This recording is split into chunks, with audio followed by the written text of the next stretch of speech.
अस्सलाम वालेकुम जी, मेरा नाम है शाहिद और आज मैं हाज़िर हूँ एक नई वीडियो और एक नए टॉपिक के साथ। तो आज की हमारी वीडियो का टॉपिक है जी कि हुकूमत ने जो रिसेंटली बजट इंट्रोड्यूस करवाया है कौमी असम्बली के अंदर 10 जून 2025 को, उसके अंदर हुकूमत ने आम आवाम को क्या फ़ायदे दिए हैं और किस तरह से आवाम को परेशान किया गया है। तो स्पेसिफिकली जो मैं जिस टॉपिक के ऊपर बात करूँगा वो इनकम टैक्स होगा, क्योंकि मैं नॉर्मली इनकम टैक्स को डील करता हूँ और इनकम टैक्स के हवाले से ही मेरी यूट्यूब के ऊपर वीडियोज़ आती हैं। तो मैं स्पेसिफिकली उसी टॉपिक के ऊपर इंशाल्लाह इस वीडियो में बात करूंगा। तो बात करते हैं जी इनकम टैक्स के ऊपर। तो सबसे पहला जो रिलीफ हुकूमत ने आम आवाम को दिया है उसमें सैलरी पर्सन को रिलीफ दिया गया है। जो लोग भी 6 लाख रुपए से 12 लाख रुपए तक तनख्वाह पाने वाले लोग हैं उनकी टैक्स की शरह 5% से कम करके 1% कर दी गई है, जबकि 12 लाख आमदनी वाले तनख्वाहदार पर टैक्स की रकम को 30,000 से कम करके 6,000 करने की तजवीज़ है। और जो लोग 22 लाख रुपए तक तनख्वाह लेते हैं उनकी के लिए कम से कम टैक्स की शरह 15% की बजाय 11% करने की तजवीज़ है। और इसके अलावा जो लोग 22 से 32 लाख तक की स्लैब में फॉल करते हैं उनकी टैक्स की शरह 25% से कम करके 23% करने की तजवीज़ है। तो ये पहला जो इन्होंने रिलीफ दिया है वो सैलरी पर्सन को रिलीफ दिया। अभी भी ये रिलीफ दे नहीं दिया गया, अभी ये रिलीफ तजवीज़ किया गया। अभी ये किस हद तक अप्रूव होता है ये अभी जो है ना वो 1 जून तक हमें पता चलेगा। लेकिन ये अगर रिलीफ मिल जाता है सैलरी पर्सन को तो ये एक बड़ा रिलीफ है। इसके अलावा जी मजीद जो रिलीफ दिया गया आम आवाम को वो ये है कि जो लोग भी सैलरी पर्सन ही है वो अगर उनके ऊपर किसी किस्म का कुछ सरचार्ज कुछ जुर्माना आयद होता है किसी किस्म का भी, तो वो जुर्माना जितना भी पहले आयद होता था एफडीए से उसको रिड्यूस करके 1% मजीद उसके अंदर कमी लाई गई है। तो ये एक रिलीफ है छोटा सा। उसके अलावा जो कॉर्पोरेट सेक्टर है बिजनेस सेक्टर है उसको जो रिलीफ दिया गया है वो वैसे तो उनकी टैक्स की रेशो जैसे कि ऊपर सैलरी पर्सन को कम करके दी गई है, इसके अंदर ऐसा कोई रिलीफ नहीं है। लेकिन हाँ, जिन लोगों के भी सालाना आमदनी 20 करोड़ रुपए से 50 करोड़ रुपए तक सालाना आमदनी है उनको टैक्स की जो शरह सुपर टैक्स उनके ऊपर जो चार्ज होता है उसको 0.5% कम करने की तजवीज़ है। तो ये उन लोगों के लिए जिनकी सालाना आमदनी 20 करोड़ से लेके 50 करोड़ तक है। तो ये ऊपर के लोगों के लिए रिलीफ है और वो भी सुपर टैक्स का सिर्फ 0.5%। तो ये एक रिलीफ है, छोटा सा रिलीफ इसको कह सकते हैं। और एक कॉर्पोरेट वर्ल्ड के अंदर जो बड़े बड़े जाइंट्स बैठे हैं उनके लिए एक रिलीफ है ये छोटा सा। अच्छा जी, उसके बाद प्रॉपर्टी की खरीदारी के हवाले से जो टैक्स की शरह 4% से कम करके 2.5% और 3.5% से कम करके 2% और 3% से कम करके 1.5% करने की तजवीज़ है। तो ये है जी प्रॉपर्टी का टैक्स खरीदारी के ऊपर जो कमी की गई है, मतलब 236 के और जो हम टैक्स पे करते हैं एडवांस टैक्स पे करते हैं उसके अंदर जो कमी हुई है वो ये है।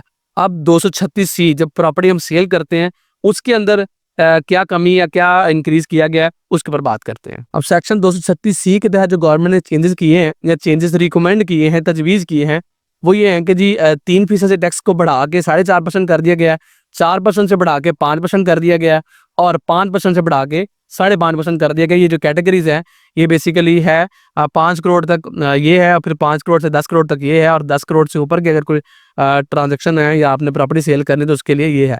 तो यहाँ 236C वाले सेक्शन के अंदर गवर्नमेंट ने इंक्रीज किया है। इसके बाद जी गवर्नमेंट ने जो मजीद एक रिलीफ दिया है वो तामीराती शोबे के बोझ को मजीद कम करने के लिए कमर्शियल जायदादों प्लाट्स और घरों की मुंतकली पर गुज़िश्ता साल आयद की जाने वाली 7% एक्साइज फेडरल एक्साइज ड्यूटी खत्म करने की भी तजवीज़ है। तो ये भी एक रिलीफ दिया गया है। इसके बाद ये जो मजीद एक टैक्स का रिलीफ दिया गया है वो ये है कि कम लागत के घरों की तमीर के लिए कर्ज फराहम करने और मॉर्गेज की हौसला अफजाई के लिए 10 मरले तक के घरों और 2000 स्क्वायर फीट तक के फ्लैट्स पर टैक्स क्रेडिट मुतारफ कराया जा रहा है। मतलब जो लोग भी अपना घर तमीर करेंगे और मॉर्गेज की सहूलत अवेल करेंगे अपना घर बनाएंगे या फ्लैट बनाएंगे और कहाँ तक उन्होंने बताया उसका साइज बता दिया 2000 स्क्वायर फीट तक का फ्लैट उनका बनेगा तो उन लोगों को भी टैक्स क्रेडिट कहते हैं टैक्स के अंदर छूट को, तो टैक्स क्रेडिट उनके लिए मुतारफ कराया जा रहा है। तो ये भी अभी तजवीज़ है, अभी एक अप्लाई नहीं हुआ। तो ये भी एक सहूलत है जो लोग भी छोटे कर्जे लेके मॉर्गेज की सहूलत को यूज़ करते हुए अपने घर तमीर करेंगे। इसके अलावा जी इस्लामाबाद में जायदाद की खरीदारी पर स्टाम्प पेपर ड्यूटी 4% से कम करके 1% करने की तजवीज़ है। तो ये भी एक सहूलत है इस्लामाबाद के रेजिडेंशियल लोगों के लिए। उसके बाद जी जो लोग भी इन्वेस्ट करते हैं म्यूचुअल फंड्स के अंदर या उन्होंने सेविंग्स अकाउंट ओपन करवाए हुए हैं तो वहाँ भी एफबीआई ने कुछ चेंजेस किए हैं। वो ये कह रहे हैं कि जो इंटरेस्ट इनकम है मतलब सूद की इनकम है वो 15% से बढ़ा के 20% करने की तजवीज़ है ये फाइलर हजरात के लिए।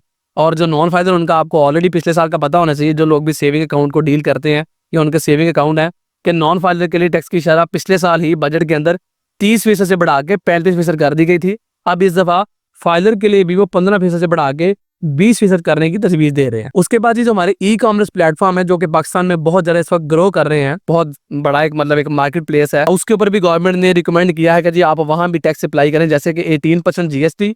और उसके बाद जब भी किसी ई कॉमर्स सर्विस प्रोवाइडर को जब उसको पेमेंट दी जाएगी बैंक की तरफ से, ज़्यादा पेमेंट्स जो जितनी भी ये सर्कल होती है ये बैंक्स की तरफ से होती हैं कि पहले वो सीओडी अकाउंट वाले कलेक्ट करते हैं और वो कलेक्ट करके फिर आपके बैंक अकाउंट में ट्रांसफर करते हैं। मतलब कोई कंपनी वाले, टीसीएस वाले, लेपर्ड वाले और दीगर जितने भी ये सर्विस प्रोवाइडर हैं, ये आपको एक चेक बना के देते हैं। वो चेक फिर जाता है आपके बैंक के अंदर और बैंक वाले फिर पेमेंट आपको रिलीज करते हैं। और फिर अगर वो आपका ई कॉमर्स का सेटअप है और वो पेमेंट 10,000 से 20,000 से कम है और 10,000 से ज़्यादा है तो फिर वो 2% विद होल्डिंग टैक्स विदहेल्ड करेंगे। और अगर पेमेंट आपकी 20,000 से ज़्यादा है तो फिर वो 0.25% विद होल्डिंग टैक्स विदहेल्ड करेंगे। और ये भी एक बड़ा धचका है ई कॉमर्स प्लेटफॉर्म को और उनके प्रॉफिट मार्जिन को काफ़ी रिड्यूस करेगा। इसके बाद जी हुकूमत ने रिकमेंड किया जी म्यूचुअल फंड्स पर हासिल होने वाली मुनाफा पर टैक्स की शरह को माकूल बनाने की तजवीज़ है। अगरचे हिस्स पर हासिल होने वाले मुनाफे की शरह 15% रहेगी, ताहम कर्ज की बुनियाद पर होने वाली आमदनी पर अब 25% टैक्स आयद करने की तजवीज़ है। तो ये भी एक जो है ना हुकूमत ने चेंज किया है। इसके अलावा पेंशन सब बहुत इंपॉर्टेंट पॉइंट है इस दफ़ा एक कि ऐसे लोग जो कि पेंशन ले रहे हैं, पेंशन के ऊपर आज तक पाकिस्तान की हिस्ट्री में कभी टैक्स नहीं लगाया गया था, लेकिन इस दफ़ा वो कह रहे हैं यदि 70 साल से कम उम्र वो पेंशनर्स जो सालाना 1 करोड़ रुपए से जायद पेंशन वसूल कर रहे हैं, उनकी 1 करोड़ रुपए से जायद पेंशन की आमदनी पर 5% की शरह से टैक्स आयद करने की तजवीज़ है, ताकि टैक्स की बुनियाद पर बुनियाद वसी की जा सके। मतलब ऐसे वो पेंशनर्स जिनकी एज 70 साल से कम है और उनकी पेंशन 1 करोड़ से जायद है, और 1 करोड़ से जायद का जो फिगर होगा, जैसे कि 1 करोड़ 5 लाख है तो जो ऊपर वाला 5 लाख होगा उसके ऊपर 5% टैक्स जो है ना वो आयद करने की तजवीज़ हुकूमत ने दी है। ये भी तारीख में पहली बार हो रहा है। इसके बाद जी अब वो कह रहे हैं कि जो कैशलेस इकोनॉमी है उसको जो है ना वो डिस्करेज करने के लिए पहले जो नॉन फाइलर को एटीएम से कैश विड्रॉ या बैंक से डायरेक्ट विड्रॉ करते थे तो 0.6% टैक्स का सामना करना पड़ रहा था पिछले साल से।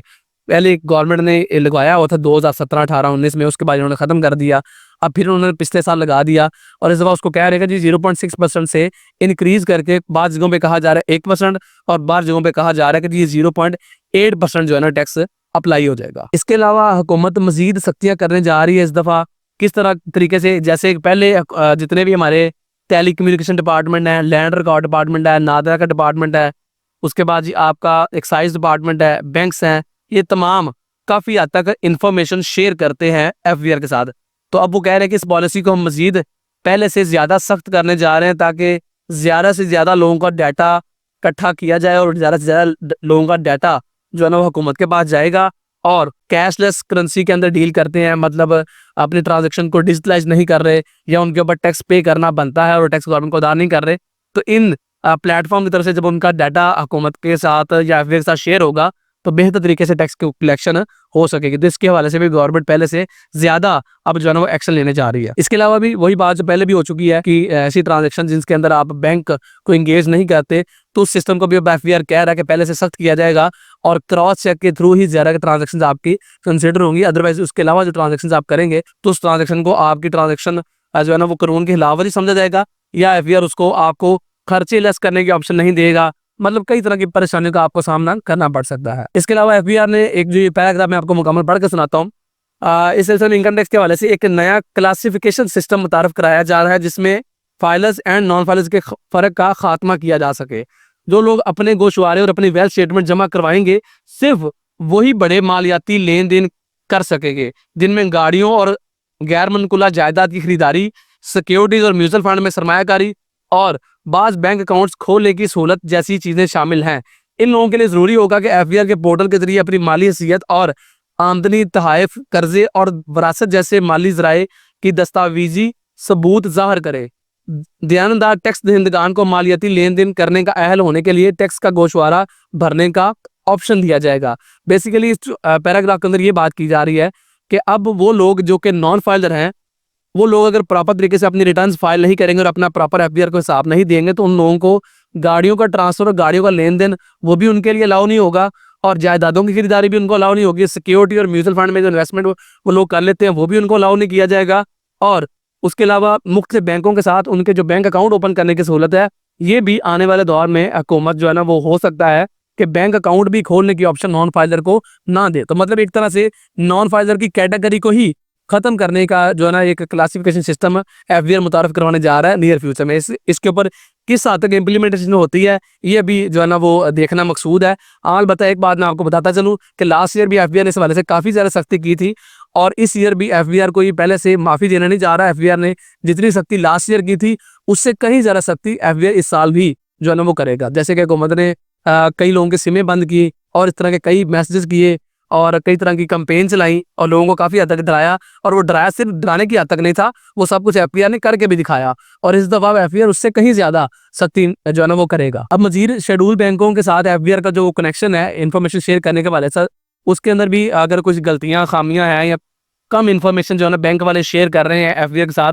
तो उसके अंदर भी कह रहे हैं कि आने वाले टाइम में मजीद बेहतरी लेके आई जाएगी और आपकी जो ट्रांजेक्शन का ज़्यादा और बेहतर रिकॉर्ड जो है ना वो एफबीआर के पास होगा। ज़्यादा जब ज़्यादा रिकॉर्ड एफबीआर के पास जाएगा तो उसके मुताबिक एफबीआर का जो घेरा है वो टैक्स पेयर्स के इर्द गिर्द ज़्यादा तंग हो जाएगा। तो इनकम टैक्स के हवाले से एफबीआर ने या हुकूमत पाकिस्तान ने जो भी कुछ फ़ायदे आम आवाम को दिए हैं या आप उसको फ़ायदा नहीं समझते, आप समझते हैं कि जी ये इन्होंने ज़्यादा घेरा तंग कर दिया है, तो ये फैसला आप लोग खुद करें। मैं इसके ऊपर जो अपनी मेरी राय थी मैंने आप लोगों को दे दी है। इस हवाले से किसी बंदे को फिर भी किसी किस्म की कोई कन्फ्यूजन हो या टैक्स और कंपनी ट्रेडमार्क कॉर्पोरेट के हवाले से किसी बंदे को किसी किस्म की कोई सर्विसेज भी रिक्वायर्ड हो तो भी वो दिए गए व्हाट्सएप नंबर के ऊपर रब्ता कर सकता है। मिलते